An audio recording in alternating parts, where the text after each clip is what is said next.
So it is late, and I do not like to do videos late. But yeah, this came on me heavy. So I was like, all right, so excuse my voice, excuse the eyes, because when I say I was about to go to sleep, baby girl was about to knock out. But we gonna talk. I got my water, we gonna talk.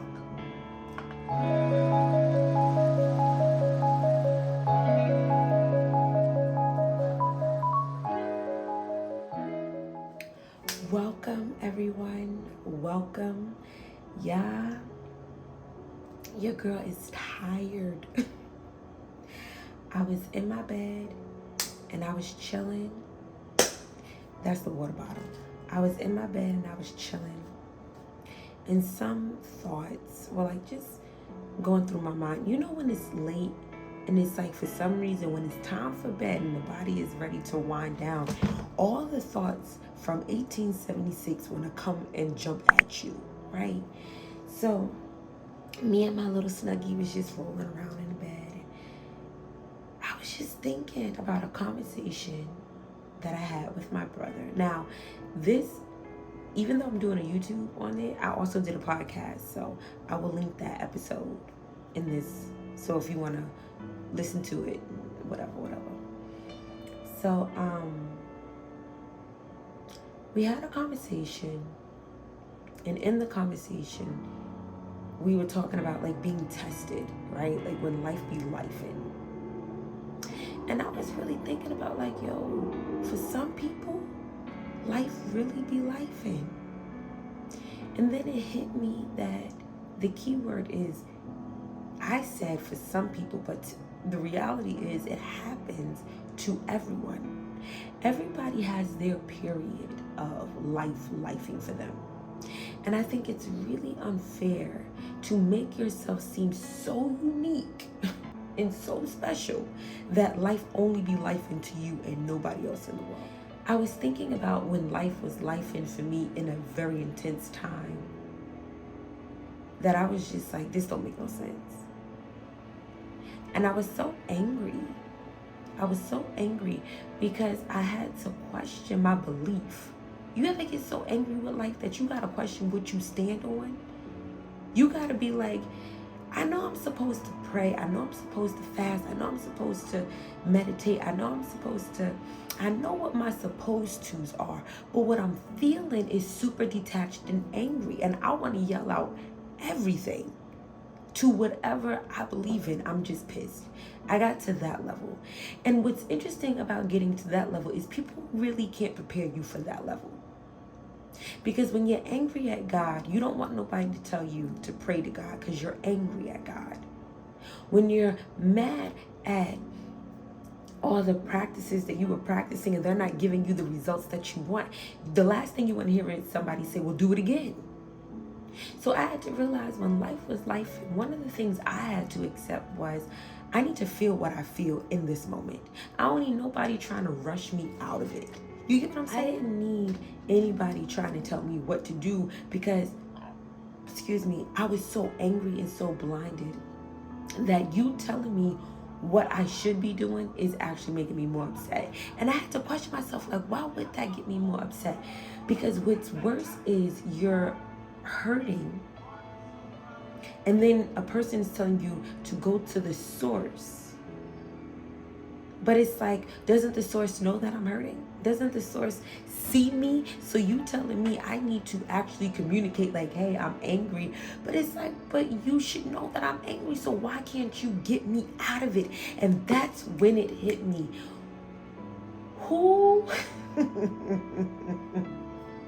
That's when it hit me that whatever you believe in, God, source, whatever, has allowed you to go through what you are going through because it's your time. It's really that simple. It's nothing magical. It's nothing spooky. It's just your time. Everybody has their time where it's like, oh, it hit me.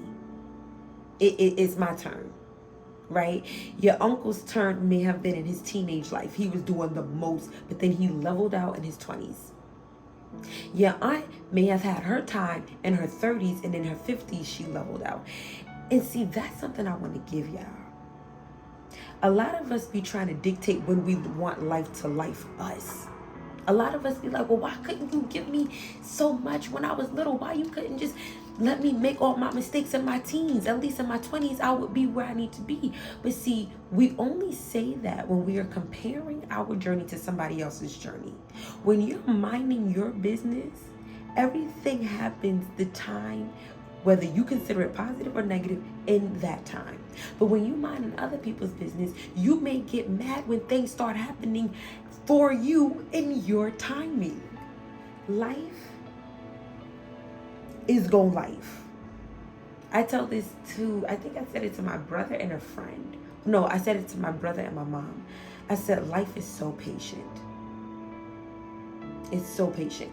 Life will give you an abundance amount of chances to get it together. Life is the definition of, I got time. Life ain't gonna judge you. Life ain't gonna slow down for you. And guess what? Life ain't gonna speed up for you either.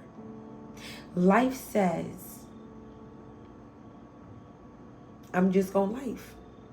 And based off of your decisions, you get to choose how quick, how slow, how positive, how negative this experience is. But I'm going to life.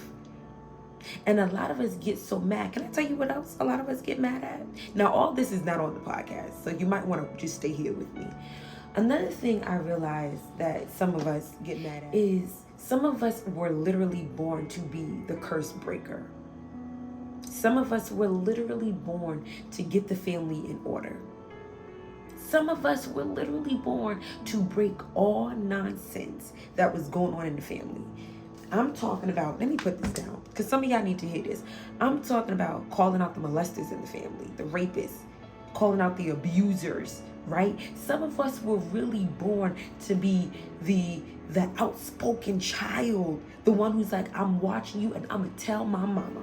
And even if I got to tell on my mama, I'm going to be that one. And see, what I had to realize is once you understand that you're that person, give yourself grace, because your experiences with life is going to be different, because you're here on a mission. See, there's different people who come into this world, right?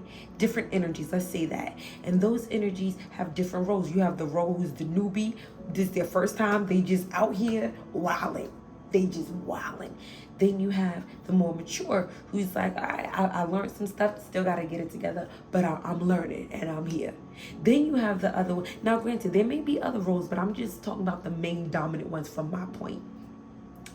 Then you have the ones who were like, I don't want to be here, but I keep making the same mistake, choosing the same choices because I'm hard-headed, so I'm here. And then you have the ones who's like, I got it, I figured it out, but now I'm here on the behalf of the genealogy, the bloodline.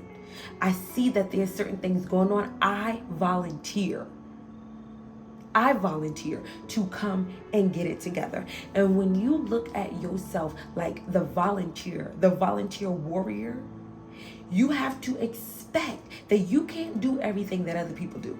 You can't be out partying, shaking your ass, doing wild stuff, because life is watching you. You volunteered, baby. So and see, that's another thing. A lot of us can't fathom that we would volunteer to come here. Yes. My life path number is a 22. Enough said. Definitely came back. Definitely volunteered. Definitely. The stuff I be like, okay, Shay. Sometimes I be having to question myself. I have to question myself because I'm like, why in the world would I want to come back? But then what's beautiful about people like us, and let me say this, because I don't want it to feel like, well, I probably did. Listen, you know if you came back. You know if this is your first time.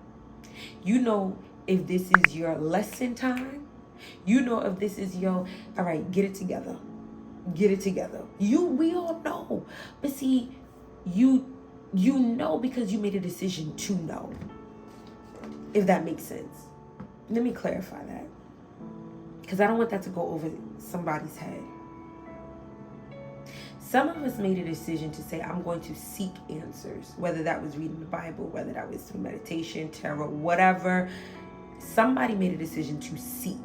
Any type of spiritual awareness is a form of seeking. When you meditate, when you, you go to church, whether you do ancestral research, whatever it is, when you make a decision to say, I want to know more, that's what's happening, right?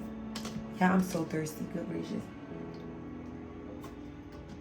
So some of us made a decision to say, I want to learn more. And by learning more, we realize, oh, I've been here before. Some ways that you can learn this is through numerology, through your natal chart, through understanding how things go together. You realize, like, I've been here before. And then you start to notice the same things that you've been battling with. See, some of us, some of us are so aware that we even know our battles. Like we know our test. We don't need to keep talking about it. We already know what it is. Some of us battle with self-worth. We know it. We feel it, like, okay, it's not even just me, it's my family. Like, okay, this is a pattern, I notice. Some of people battle with financial stability. Some people battle with grounding. They always antsy, and then they realize, like, oh, this is what I gotta break in my family because everybody else is antsy. See, when you make a decision to know who you be, you start to see how that darkness throws attacks your way. Because one thing I tell people, that dark energy is not sneaky. It's not sneaky. It wouldn't be fair for it to be sneaky. And a lot of people be like, well, the dark energy isn't fair. Oh, everything is fair. Everything is fair. I think humans are probably the most unfair, but in the spiritual, energetic level, everything is fair. Everything has to balance out, right? So what do I mean by everything is fair? It's only fair to trick someone with something you know you can trick them with. Catch that. You don't trick someone with something that you know wouldn't work. It's not fair to you. You're not getting what you want, and then it's not going to affect them. So it's just not fair. The point doesn't get across.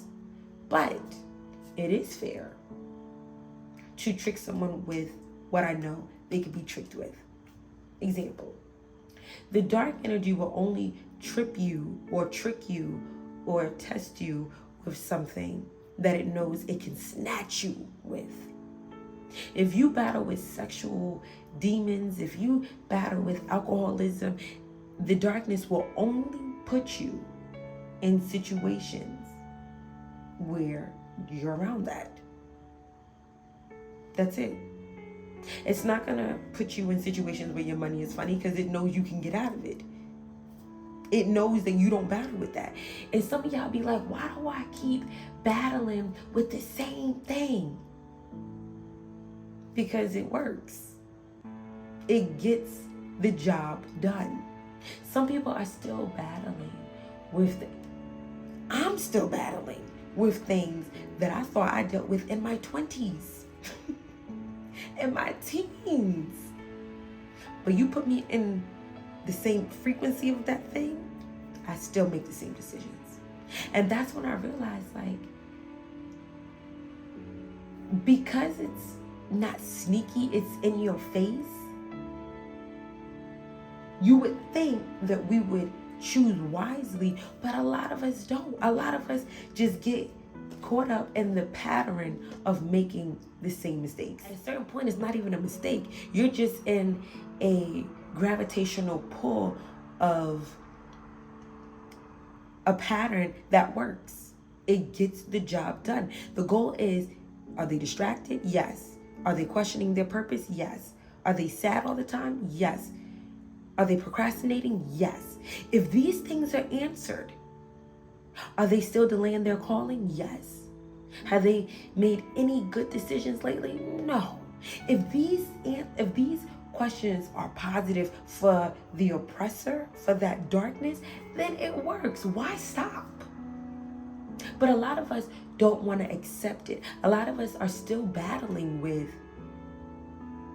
I'm really the one who's supposed to get my family together. See, the sooner you realize you're the one who volunteered to get the family together, then you can now start being on watch for the signs of temptation, of distress, of whatever, because you've already acknowledged your role. But a lot of us keep having these attacks because we have yet to acknowledge our role. Some of us are pissed off that we're the called one. Can we get real honest? I don't even know what time it is. I should be asleep, but I'm talking. Because a lot of us are really pissed off that, dang nabbit, I did not want to be the one to fix my family. Some of us really feel like, I just want to come here and just turn up. Now, everything I do, I got to be accountable for. Even when I don't want to help people, I'm helping people. I be crying in the bed. I don't know why I'm crying. I feel the earth's vibration. I feel the earth's sadness. Why did I got to volunteer? Some of us are really feeling like that. And see, that's where that energy wants you to be. As long as you stay in the energy of denial of who you be, the distractions can keep flowing around you. Let me go to sleep. I'm going to just say this.